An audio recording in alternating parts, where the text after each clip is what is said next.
எபேசியர் 4ஆம் அதிகாரம் 1வது வசனம். கர்த்தர் நிமித்தம் கட்டுண்டவனாகிய நான் உங்களுக்கு சொல்லுகிற புத்தி என்னவெனில்.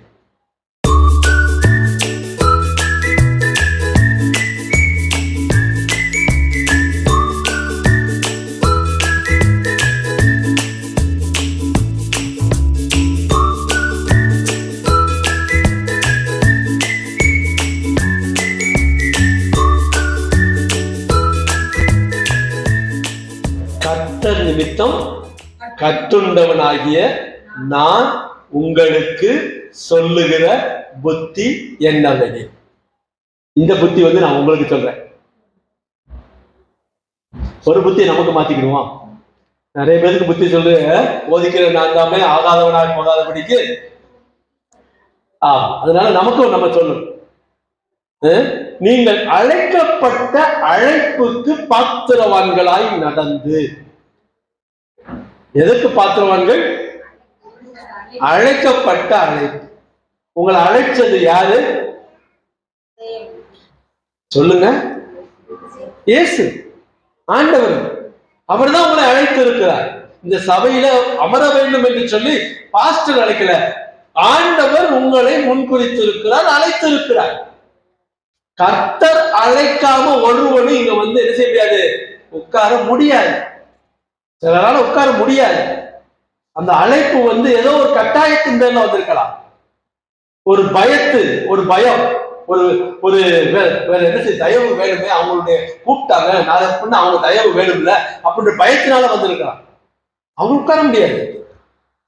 உங்களை கர்த்தர் அழைத்திருக்கிறார் என்று சொன்னா நிச்சயமா கர்த்தர் உங்க வீட்டுல இருப்பாரு, உங்களோட இருப்பாரு, உங்களை ஆசீர்வதிப்பார்.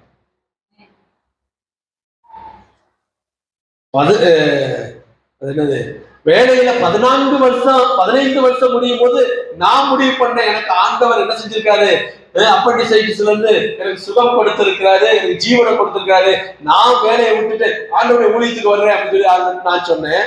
ஆண்டவர் அனுமதிக்கிறார். அதுக்கு அடுத்து 5 வருஷம் கழிச்சு 20 வருஷம் ஆனப்பதான் அவர் என்ன செய்யறாரு, வெளியே வர்றதுக்கே அலோவ் பண்றாரு. வந்த அடியில 13 ஆண்டுகள் ஆண்டவர் நடத்திட்டு இருக்காரு. அப்ப ஆண்டவர் உங்களை அழைத்துட்டா சொன்னா அவர் உண்மையுள்ளவரா இருக்கிறாரு. மரம் வச்சவன் தண்ணி ஊத்த, உப்பு தின்னவன் தண்ணி குடிக்கணும். என்னை அழைத்தது இயேசு, என்னை அழைத்தது ஆண்டவர். நான் அவர் அழைச்சு வந்திருக்கிறேன். இந்த அழைப்புக்கு பாத்திரவானாய் சொல்லுங்க. இந்த ஆராதனைக்கு அழைச்சது ஆண்டவர் தான் நம்மளை அழைச்சிட்டு வந்திருக்காரு. பக்கத்து சொல்லுங்க.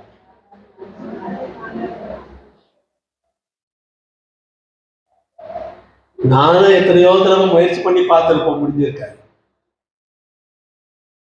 அவர் அழைத்தது நமக்கு கொண்டு வந்துச்சு. அழைத்த அழைப்புக்கு பாத்திரமா இருக்குதுன்னா என்னது? பாத்திரமா இருக்குதுன்னா உண்மையா இருக்குது இல்ல. உங்களை இப்ப ஒருத்தர் வா கடைக்கு போயிட்டு வருவோம் அப்படின்னு கூட்டிட்டு போறாங்க.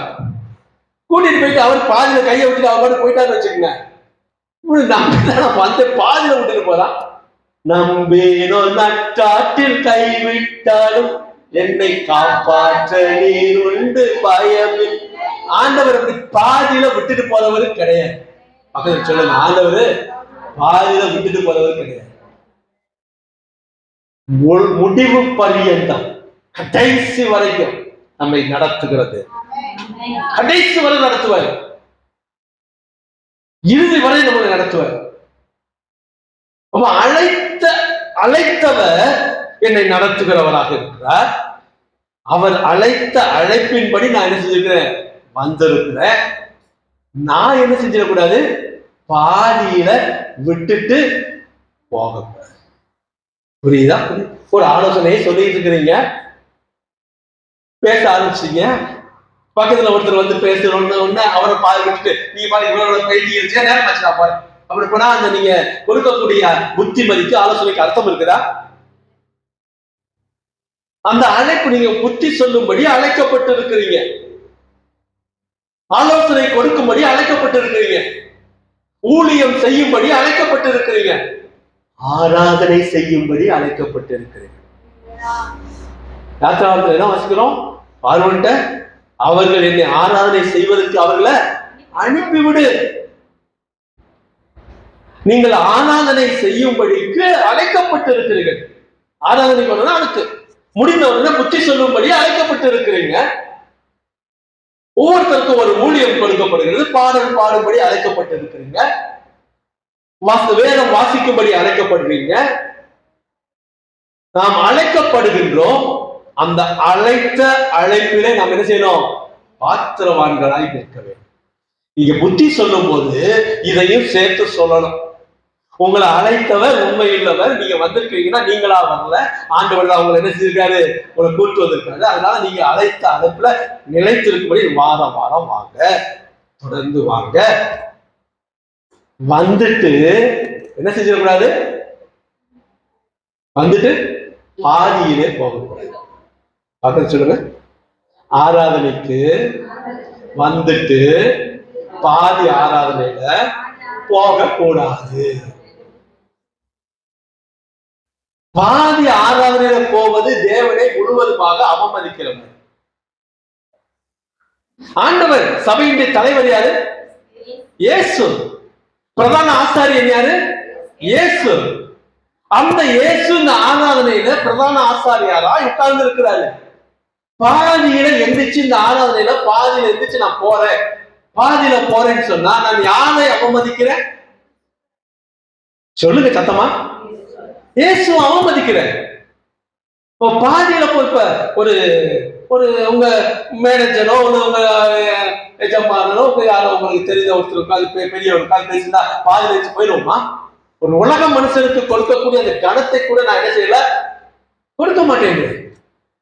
முதலாவது தேவனுடைய ராஜ்யத்தை தேடுங்க. வசனத்துலதான் இருக்குது ஒழிய நம்முடைய வாழ்க்கையில இல்ல. கல்யாணத்துக்கு போனா பாதியில இருந்துச்சு போயிடுறேன், வீட்டுக்கு போறதுக்கு 15 போயிடுறேன். எனக்கு டைம் 9 மணி, எனக்கு டைம் 10 மணி, அதுக்கு மேல என்னால இருக்க முடியாது. பாதியில இருந்துச்சு போயிடுறேன். எனக்கு இந்த ஆராதனையை விட வேற ஒரு வேலை எனக்கு எப்படி இருக்குது? முக்கியமா இருக்குது. அப்ப இவருக்கு என்ன மரியாதை? எனக்கு இல்ல. இந்த பாஸ்டர் நான் ஒண்ணும் இல்ல. நான் அவர் என்ன சொல்றாரோ அதை சொல்றேன், அதை செய்யறேன், அதை பேசுறேன், அவ்வளவுதான். ஆனா பிரதான ஆசாரியர் இயேசு உட்கார்ந்து இருக்கிறாரு. உங்களை ஆராதனைக்கு அழைத்தவர் உட்கார்ந்து இருக்கிறாரு. உங்களோடு கூட பேசுகிறவர் உட்கார்ந்து இருக்கிறாரு. உங்களுக்கு நன்மைகள் செய்த உங்களை உண்டாக்கிற உங்களை சிருஷ்டி கர்த்தா உட்கார்ந்து இருக்கிறாரு. நான் பாதியில போறேன் அப்படின்னு சொன்னா பாதியில எரிச்சு போறேன். அதுல ஒரு பெரிய விஷயம். அப்பதான் ரெஸ்ட் ரூமுக்கு பிள்ளையை கூட்டிட்டு கீழே போயிடுறது. சமைச்சுக்கிட்டு இருக்கும்போது சாப்பிட்டு இருக்கும்போது பிள்ளையை கூட்டிட்டு கீழே போவோமா? ஒரு சாப்பிடுற நேரத்துக்கு நம்ம அவ்வளவு மரியாதை கொடுக்கிறோம். நான் பாதியில போறேன், வந்து தலையை காட்டிட்டு போறதுக்கு இடம் விடாது. பாதி தலையை காட்டி நான் போயிட்டே இருக்கிறேன். இது ஆராதனை. இதை பாதியில அழைத்த அழைப்புக்கு நான் எப்படி இருக்கணும்? பாத்திரவனாய் இருக்கணும். ஒரே ஒரு நம்ம என்ன செய்யறோம்? ஒரே ஒரு எக்ஸப்ஷன் வச்சிருக்கிறோம். வேற வேலையின் காரணமாக போய் கைது கூட. இப்ப நம்ம மூப்பரைய போறாங்க, அவருக்கு வேற வழி கிடையாது. லீவ் போட்டுட்டே இருக்க முடியாது. ஞாயிற்றுக்கிழமை கூட லீவ் போட்டுட்டே இருக்க முடியாது. ஆனா அவருக்கு கிடைக்கக்கூடிய 10 மணிக்கு அங்க இருக்கணும். இங்க 9:45 கிளம்புறாங்க. ஏன் 9:45 வரைக்கும் நான் தேவ சமூகத்துல இருக்கிறேன். அந்த வாஞ்சதான் இருந்து நான் போறேன் பாஸ்டர். 10 மணிக்கெல்லாம் வாசிட்டாங்க. அங்க போனோம், கருப்பாயிரம் போனோம். இங்க இருந்து போறதுக்கே 1/2 மணி நேரம் ஆகும். வேகமா ஓட்டிட்டு போவாரு. அடம் கூட இருந்து பாதுகாக்கிறார். ஏன்னா அவர் வந்து அட்டன் பண்ணிட்டு போறது ஆலயத்துக்கு. அவர் வீட்டுல உட்காந்து நேரமாக்க, சாப்பிடுறது நேரமாச்சு, டிவி பார்த்துட்டே இருந்தேன், செல்லு பார்த்துட்டே இருந்தேன், நேரமாச்சு சொல்லிட்டு ஓடல. நம்மளுடைய அநேக நேரங்கள் வந்து டிவி பார்க்கறது, செல்லு பார்க்கறது தான் நேரம் ஓடிட்டு இருக்குது. சர்ச்சுக்கு வரும்போது லேட் ஆகும். வந்துட்டு பாதியில ஐயோ, பெரும்பாலும் பாருங்க கல்யாணத்தை முன்னாடி வச்சு நம்ம பாதியில போயிட்டு இருக்கோம். சர்ச்சுக்கு பாதியில போயிட்டு இருக்கோம். ஆண்டவர் அதை கேட்கல. உன் முழு இருதயத்தோடும், உன் முழு ஆத்மாவோடும், முழு நேரத்தை அவருக்கு கொடு. முழு நேரம். அதுதான் எழுதுறாரு, கர்த்தர் நிமித்தம் கட்டுண்டவன் ஆகிய நான் இங்க கட்டி வச்சாச்சு. உங்களை வேற வழி கிடையாது. கட்டி வச்சாச்சு. 8 மணிக்கு வந்தோட கட்டிடாரு. கர்த்தர் நிமித்தம் கட்டப்பட்டு உட்கார்ந்து இருக்கிறேன். 10 மணி ஆகுது, 11 மணி ஆகுது, வேற வழி கிடையாது. கர்த்தர் நிமித்தம் நீங்க கட்டப்பட்டு இருக்கிறீங்க. அவர் உங்களுக்கு பரலோகத்துல வீட்டை கட்டிட்டு இருக்கிறார். இங்க பாதில போனா அந்த வீடு பாதில நிற்கும். அப்புறம் பரலோகத்துல போய் தெருவில் தான் நிற்கும். வாசஸ்தலம் கிடைக்காது. ஒன்று சொல்றேன், எந்த காரியத்திற்காகவும் ஒண்ணு முழுசா அட்டன் பண்ணுங்க. இல்ல சாயங்கால ஆராதனை இருக்குது, சாயங்காலம் அதையும் அட்டன் பண்ண முடியல, ஆண்டவர்கிட்ட மன்னிப்பு கேட்க, அது உங்க வார ஆண்டவர்.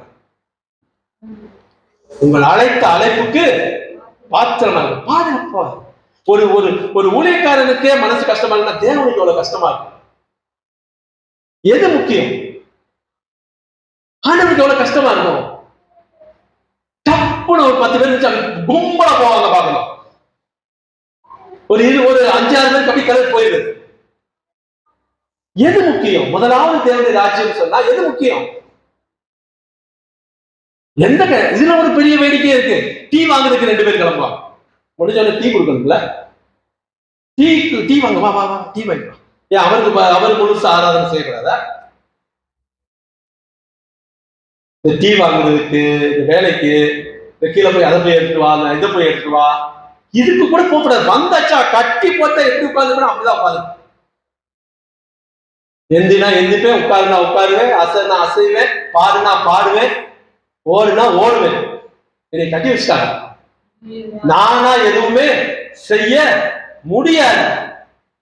பகல் சொல்லுங்க, அழைத்த அழைப்பு பாத்திரவான்களாய் பாதியிட போக. எழுந்து நிற்போமா? நான் வார்த்தைகளை சொல்லல, நீங்க ஆண்டவர்கிட்ட ஒப்புக்கொடுங்க. அழைத்த அழைப்புக்கு பாத்திரமா இருந்து அதை சாட்சியாய் மாற்றி அடுத்தவர்களுக்கு மற்றவர்களுக்கு நான் புத்தி சொல்லுவேன்னு சொல்லி ஆண்டவர்கிட்ட ஒப்புக்கொடுங்க. அப்படி போகிறவர்களை கண்டா நீங்க புத்தி சொல்லணும். அழைத்த அழைப்புக்கு பாத்திரமா இருந்து புத்தி சொல்லணும். நீங்களும் சரி இரு நானும் வந்துடுறேன், நீ முன்னாடி போ, நான் பின்னாடி அப்படியே மெதுவா வாங்க, அந்த புத்தி சொல்லக்கூடாது. இரு, முடியட்டும், முழுமையா அட்டன் பண்ணுவோம். முழுமையா அட்டன் பண்ணுவோம், முழு இருதயத்தோடு. பாதி இங்க பாதி அங்க இல்லை. Thank you, Jesus. Thank you, Holy Spirit.